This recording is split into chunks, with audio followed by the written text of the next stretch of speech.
근데 증권업의 본질은 사실은 대고객에게 신뢰를 쌓는 일을 증권업의 본질이라고 생각하고 있어요. 수원에 사신 저희 친척분들도 뭐 이모님이나 이런 분들도 와서 주식을 쉽게 살 수 있어야 되는데 믿고 자본시장에 대한 신뢰도 있어야 되고 여러 가지 있어야 되지 않습니까? 내 돈을 보내서 보이지 않는 물건을 사잖아요. 그런 거에 대고객 접점에 증권사가 있거든요.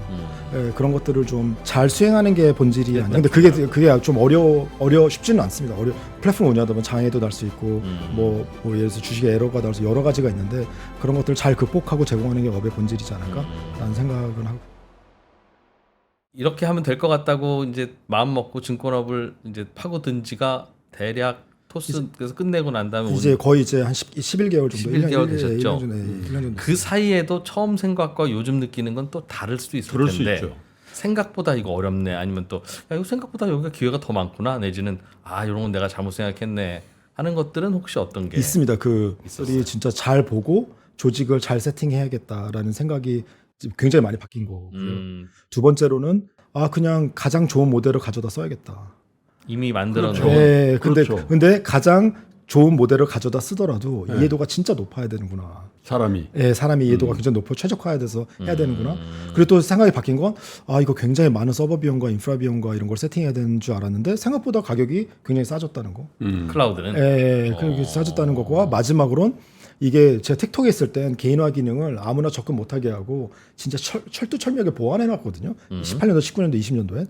이제는 그냥 뭐 클라우드에 API 기능으로 다 오픈돼 있어서. 그게 무슨 말이에요? 그 예전에는 틱톡 안에서 컨텐츠가 개인화돼서 나오는 게 굉장히 핵심 그렇죠. 경쟁력이어서 예. 그 코드나 그 사업이나 그 숫자의 접근 권한을 최고 임원 아니면 접근 못하게 했었어요. 틱톡에서는. 나한테만 보여주는 나를 위한 콘텐츠를 만드는 비법. 네네네. 그게 개인화. 실리콘밸리에서 되게 궁금해했거든요. 틱톡이 런칭하고 나서 마켓시장을 뺏기면서 지금 이게 챗GPT 나오고 AI 시대가 되면서 진짜 이게 뭐 그다지 다 그렇게 오픈돼버렸죠. 네네네. 그럼 그러니까 이제 틱톡이라든지 이런 데 선점해버렸으니까 지금 존재하는 거지. 맞습니다. 같은 스타트 라인이면 틱톡이 의미가 없어졌다. 맞습니다. 그 개인화 기능 이제 요즘 사실 조금 지겹기까지 해요. 네, 맞습니다. 제가 지난주에 그 골프 드라이버 하나 바꾸려고 근데 바꿨어요. 하루 종일 검색하다가 다음날 쿠팡에서 샀다고요. 계속 골프 채트지. 오늘 아침까지 드라이버 자꾸 뜨는데 죽겠어 아주. 나 어디다 얘기해야 돼? 나 이미 샀으니까 나한테 이제 그거는 그래도 골프 드라이버니까 얼마나 보기도 좋냐. 나는 속어 사다가 그게 아니라 골프 채 넣는 가방 있잖아. 가방. 틱톡이 아니라 테무에서 한번 산 거야. 세상에 온갖 골프백 다 뜬다 지금. 그만큼 컨텐츠로 빅테크도 돈 벌기 힘듭니다. 빅테크도 처절하더라 진짜. 하나 더 사줄까 싶어서 네네. 진짜. 그래서 굉장히 섬세하고 이런 시스템이 있어야 돼서 돈 버는 게 쉽지는 않습니다. 원래 전공은 뭐 하셨어요? 원래 전공은 컴퓨터. 제가 최근에 이런 리더십이나 이런 데서 경험한 게 뭐냐면 그 IBKR한테 투자 받으려고 여러 임원들과 소통하고 했더니 IBKR의 그 CEO -1 리더들이 있지 않습니까? 예. 평균 근속 연수가 15년에서 20년인 거예요. 그 동네 치고는 기네요. 굉장히 그리고 그 리더십 팀이 그래서 굉장히 놀랍고 다르게 보였고 틱톡도 사실은 창업한 그 10명 정도 있는데 그 중에서 아직도 8명 정도가 같이 오래 일하더라고요. 그래서 이런 되게 그 오랫동안 그 여정을 같이 한 분들과 관계도 좋고 신뢰도 있고 그분들이 사실은 다 좋은 자리에 있을 수는 없거든요. 근데 그런 것들을 틱톡에서 그런 것들을 경험하면서 되게 이런 것들을 좀 반영을 해야 되겠다. 외국계라고 하면 실적 좀만 나쁘면 너 나가라 뭐 이런 게 사실 많이 알려져 있는데 오히려 그 중국 기업이라서 그런지 몰라도 좀 더 사람적인 그런 리더십에 대해서 늘 교육을 많이 해요. 틱톡도 그렇고. 그래서 결국에 탑 탤런트를 오랫동안 끌고 가는 그런 역할을 되게 많이 해서 우리나라 기업들도 사실은 와서 운영할 때 그런 것들을 좀 배워야겠다. 그런 분들의 커리어, 컴펜세이션, 뭐 배움 뭐 모르겠지만 그런 것들을 좀 잘 할 수 있게 해야 되겠다라고 하고 그 저희를 투자 담당했던 임원이 있었는데 그 임원이 사실 20년 전에 그 IBKR이 한 1,000억 정도 밸류일 때 입사해서 지금 100조 됐으니까. 그래서 확실히 1000배? 확실히 그 회사에 대한 느낌이 또 신뢰도 많이 가고 그런 게 중요하다고 느껴졌습니다. 사람을 함부로 뽑지는 말되 네네. 뽑았으면 오래 가야 되겠다. 네네. 그 노력을 회사도 굉장히 해야 되는구나. 이런 것들을 좀 그게 꽤 밸류가 있을 수 밸류가 있겠구나. 있을 수 있다. 그리고 그런 것들이 사실은 굉장히 퇴사율도 줄이고 여러 가지 측면에서 굉장히 좋은 효과를 가져온다는 걸 좀 배워서 저번에 제가 요즘에 고민을 많이 하고 있는 부분입니다. 사람에 대한. 네네네. 점점 어려워지니까. 그리고 약간 기술에 대한 유통기한이 짧아지고 비즈니스 전략에 대한 유통기한이 짧아지면 사람이 더 중요해졌거든요. 바꾸고 또 하고 또 하고 또 하고 해야 되니까 새로운 걸. 네네 맞습니다. 그러려면 신뢰도 중요하고 여러 가지 중요하고 그런 것도 있고요. 그리고 반대로 또 신뢰도 말씀드렸는데 제가 외부에 있다가 이제 이 금융에 와 보니까 좀 재밌는 게 있었습니다. 원래 돈을 벌려면 물건이나 서비스를 판매하거나 아니면 중개해야 돼요. 다른 방법으로 돈을 벌 수가 없습니다. 네, 그러니까 사는 사람과 파는 사람을 연결해 주든지 물건이나 서비스를 팔든지 제공하든지. 근데 금융업은 유일하게 제가 알기로 거의 유일하게 보이지 않는 상품을 판매해요. 그렇지. 만질 수도 없고 있다는 거예요. 아, 예상은 있구나. 그래서 왜 이렇게 선배님들이 이렇게 신뢰가 중요하고 막 관계가 중요하고 하는 거. 아, 보이지 않는 상품을 판다. 상품을 저희 뭐 중개도 하지만 예. 그래서 이게 굉장히 중요한 컨셉이라고 생각하고 있고 그리고 예전과 달리 큰 회사, 자본이 큰 회사 이런 오래된 회사 신뢰를 주지만 그런 신뢰를 계속 구축해야 되는구나 모래성처럼. 그래서 컨텐츠를 굉장히 잘하면 그런 회사들을 빠르게 따라잡을 수 있겠구나라는 생각을 했어요. 고객 접점이라는 것도 그렇고 맞습니다, 고객에게 익숙해짐이라는 것도 그렇고. 의장님이 말씀하신 것처럼 잘못된 컨텐츠로 한 방에 이룰 수도 있지만 한 발자국 한 발자국 쌓아 나가면 그게 또 빠르게 또 쌓을 수 있거든요. 그리고 컴파운드 있어요. 옛날에 그 증권회사도 장 좋을 때 네네. 9시 뉴스에 광고한다고 네네. 브랜드 광고. 대우증권 뭐. 현대 믿을신 네네네. 대신증권 네. 이런 거 네네. 근데 이제 했었지. 생각해 보니까 그런데 비용을 왜 썼지 이런 네네. 생각도 많이 들고. 네네. 그래서 직접적으로 이제 컨텐츠가 그래. 그렇게 하면 그래서 이제 사실 한 5, 6년 전부터 거의 모든 증권회사가 유튜브 스튜디오를 만들고 유튜브 맞습니다. 계정을 만들었잖아요. 맞습니다. 근데 그때 제가 많은 경영자들한테 하지 말라 그랬거든. 네네. 이거 안 될 겁니다. 네네. 이대로 하면 안 됩니다. 거의 100%안 되니까 하지 마십시오. 그냥 3%를 쓰세요. 내가 이렇게 네네. 얘기했거든요. 네네. 근데 지금 다 그 말에 동의하고 그때 당신 얘기를 들었어야 돼. 내가 왜 스튜디오를 이렇게 돈을 썼지? 내가 왜 PD를 이렇게 많이 뽑았지? 이런 분들이 솔직히 굉장히 많아요. 의장님 그거 아세요? 그걸 해보셔서 아는 거예요. 안 해보시면 모릅니다. 그래, 이게 얼마나 힘든지 해보면, 모릅니다. 이 비디오 촬영이랑 이게 얼마나 힘든지 몰라요. 그러니까. 예. 이게, 그리고 이 컨텐츠 관리하고 업로드하고 기획하고 그래, 그런 거 안 할 수 있으면 안 하는 게 좋은 네. 거예요. 그래서 스타벅스만 돈 벌었다는 얘기를 많이 해요. 상품권 조회수 보내주고. 늘린다고. 네. 그리고 최신 글로벌 컨텐츠 트렌드가 되게 재밌는데 컨텐츠가 굉장히 짧아지거나 일본 뭐 30초, 뭐 60초로 짧아지거나 굉장히 길어집니다. 예를 들어서 뭐 오징어 게임 같은 경우 에피소드가 3개고 뭐 4, 50분 되지 않습니까? 예. 그러면 막 뭐 200시간, 300시간이에요. 그리고 중간에 컨텐츠들이 점점 소멸되고 있거든요. 양극화되고 있다. 네, 근데 이게 더 빠른 속도로 이렇게 진행될 거라서 어중간한 건 다 죽어버려요. 네, 맞습니다. 그래서 이렇게 전문적인 채널 아니면 사실은 볼만한 가치가 있는. 그래서 파이낸스 크리에이터들도 똑같고요. 그래서 저는 오히려 그래서 이쪽으로 가는 게 저희의 방향성이고 아예 넷플릭스가 보여주고 있죠. 어떻게 해야 되는지 이쪽에서는. 근데 유튜브도 사실은 그렇게 되고 있다고 생각하고 있습니다. 야, 그러고 보니까 개인적으로 그동안 회사를 다녔던 이력을 합쳐놓은 거네요. 네네네 맞습니다. 콘텐츠 비즈니스 하시고 증권업 비즈니스 한 후에 두 개를 합쳐서 넥스트에서 네네네 하는구나. 맞습니다. 그래서 이 컨텐츠와 금융을 둘 다 할 수 있는 회사가 제도권 안에 있어야 되는데 그리고 저희가 똑같은 상품을 위워크에서 강남에서 만들었다면 아무 증권사도 저희처럼 하지 못했을 거예요. 그래서 좀 버겁지만 증권업 안에서 해야 된다는 생각을 가지고 있습니다. 이제 넥스트 증권도 점점 이제 회사도 커지고 하다 보면 인터뷰 하실 일도 더 많아질 거고. 네네. 그러면 아마 이런 질문 단골로 갈 거예요. 대표님이 생각하시는 증권업의 본질은 뭡니까? 증권업이란 무엇일까요? 뭐 이런 뭔가 이렇게 인사이트 원하는 넣었으면 좋겠는 그런 질문 할 텐데 여기서 한번 생각해보고 준비 좀 한번 해보죠 우리. 네, 제가 23년도부터밖에 안 해봐서 증권업의 본질을 잘 아는지는 모르겠지만 증권업은 사실은 브로커리지가 있고 언더라이팅 매매업이 있고 투자가 있는데 많은 사람들이 이 IPO 기업 공개하는 게 증권업의 메인 본질이라고 생각하는데 저도 일부분 동의합니다. 근데 증권업의 본질은 사실은 대고객에게 신뢰를 쌓는 일을 증권업의 본질이라고 생각하고 있어요.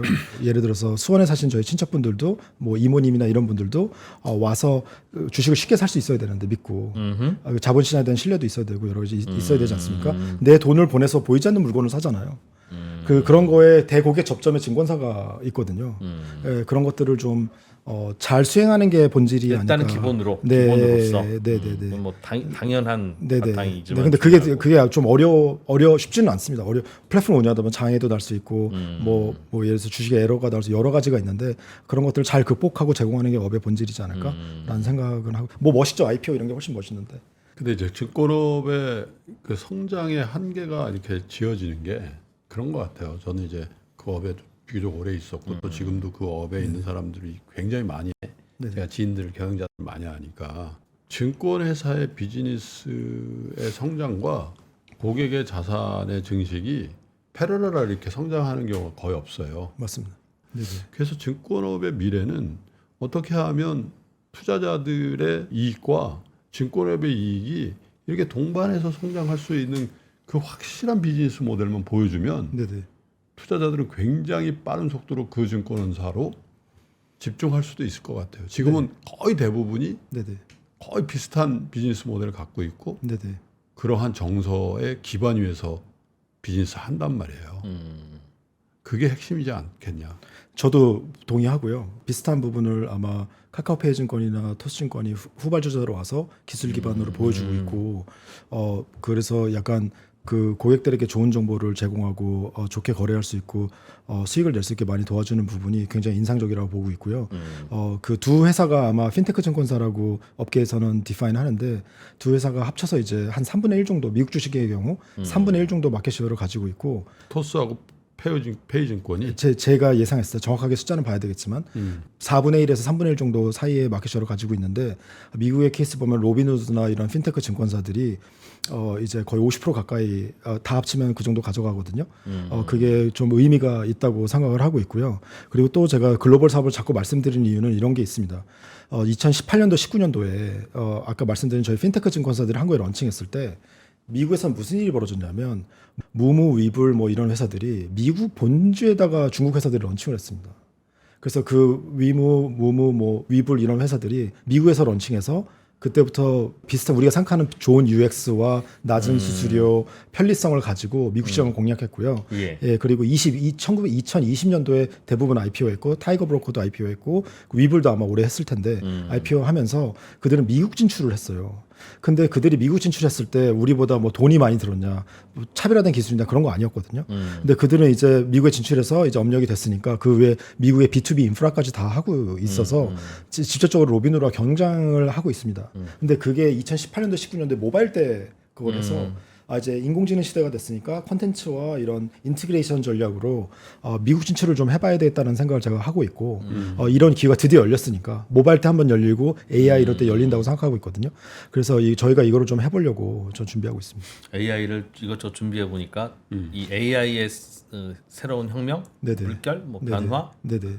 이게 모바일에 비해서는 어떤 것 같으세요? 의견이 좀 많이 각각 의견이 달리고 그 한 가지 확실한 건 좀 예측하기 어렵고요. 더 예측하기 어려워졌습니다. 왜냐하면 이러다가 모바일이 다 없어지는 거 아니냐라는 생각도 들고요. 모바일이 왜 없어져요? 앱이 다 없어지는 거 아니냐 이런 생각도 들고 앱이? 몇 년 뒤에 왜? 그냥 프롬프트 뒤에 숨는 거 아닌가. 테슬라 5주 사주세요 하고 얼굴 인식하면 5주 살 수도 있잖아요. 굳이 그러니까 네네네. MTS도 필요 없을 수도 있으니까. 필요 없을 수도 있으니까 그걸 감안해야 되는 것도 있고요. 두 번째는 그 AI 뭐 여러 가지 혁명 여러 가지 얘기하시는데 모바일 때와 달리 AI는 굉장히 빠르게 어답션은 하려고 하시고 많이 열려 있습니다. 국내만이나 해외 파트너들이 열려 있어서 그런 부분이 굉장히 다른 부분이라고 느껴지고 있습니다. 네. 다들 목말라 하긴 하는 근데 어쨌든 뭐 사람이 하는 일이라서 네네. 아까도 아까도 일부 말씀해 주셨습니다만 좋은 사람을 뽑아야 되는데 네네. 지금도 많이 뽑고 계시고요. 그죠? 네네. 지금 넥스트 증권의 인원 구성은 어떻게 되어 있습니까? 그리고 앞으로는 어떤 인재들을 더 많이 충원하시려고 하는지. 저희가 기존에 사업하고 있는 파생, 뭐 IB 이런 기존 조직이 있고요. 거기에다가 저희가 AI 상품팀 그리고 증권 거래 관련된 인프라 기술팀을 운영을 하고 있고요. 저희가 그 대부분의 인력들이 사실 이쪽 인력들은 반 이상은 사실 증권 쪽에서 오지 않은 분들이 많으세요. 콘텐츠 생성이나 뭐 이런 것들을 해야 되기 때문에 근데 앞으로는 저희는 좀 더 증권업에 직접적으로 일할 수 있는 분들을 많이 모시려고 하고 있고요. 두 번째는 저는 이렇게 말씀드립니다. 대한민국에 있는 증권사가 대부분 다 여의도만 있거든요. 그 누군가는 글로벌로 가야 되고 그리고 선배 기업들이 다 갔거든요. 근데 갔는데 미국 같은 데서 대고객 B2C 서비스를 할 수 있는 회사가 나와야 되는데 우리가 좀 런칭을 해보고 우리가 얼마나 잘 될지 모르겠지만 이렇게 시도를 중국 회사들처럼 해야 그 다음에 더 큰 회사들이 나올 거거든요. 근데 그래서 좀 도전을 해봐야 되지 않나 이런 생각을 하고 있어요. 그러니까 저희가 금융 콘텐츠로 미국에서 B2C를 도전하고 있잖아요. 이제. 거래소에서 봤습니다. 네, 거래소에서 하기도 하고 지금 미약하지만 어쨌든 영어로 그 게스트를 모셔가지고 영어권에다가 지금 컨텐츠를 하고 있는데 어쩔 때 이런 생각이 들 때가 있어요. 야, 컨텐츠만 좋으면 못할 게 없겠구나. 우리가 예를 들면 지금 구독자가 뭐 3만 명 좀 넘어가는데 좋은 컨텐츠를 올리니까 30만 조회 나오는 거예요. 그럼 300만 구독자도 구독자를 가진 채널도 30만 조회가 안 나오는 게 허다하거든요. 그러니까 콘텐츠의 정수만 우리가 확보할 수 있다면, 그렇죠? 네네네.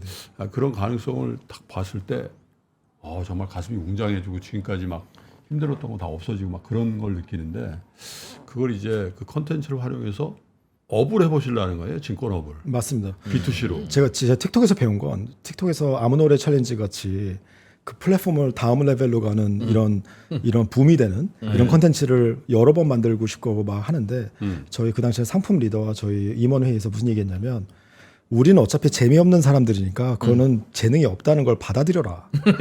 그리고 모든 컨텐츠를 그 숫자를 입히고 관리하고 트렌드를 파악해서 지속적으로 할 수 있게 시스템을 만들어야지 그거를 판단할 수가 없다라고 네. 해서 비슷한 전략을 저희가 쓰고 있고 뭐 퍼소나나 이런 것을 디파인해서 그런 것들을 매핑하는 것들을 좀 고민을 많이 하고 있습니다. 어떻게 해야 되나 이게 경쟁자인지 아니면 잘 보여야 되는 사람이 저는 헷갈리네, 그래서 그 제가 3프로TV CEO라면 예. 글로벌로 가든지 숏폼으로 갈 것 같은데 그거를 되게 정확하게 알고 계셔서 예. 이게 되게 우리는 아직 로컬 롱폼을 하고 있죠. 네네네. 근데 로우롱도 하고 있죠. 근데 이게 되게 컨텐츠가 어려워서 직관하게 하고 어려워서. 근데. 김 대표님은 제가 그 개인적으로 저 토스에 계실 때도 네네.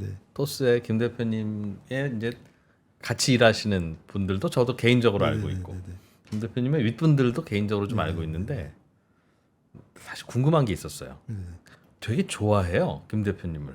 같이 일해본 사람들은 위아래가 다.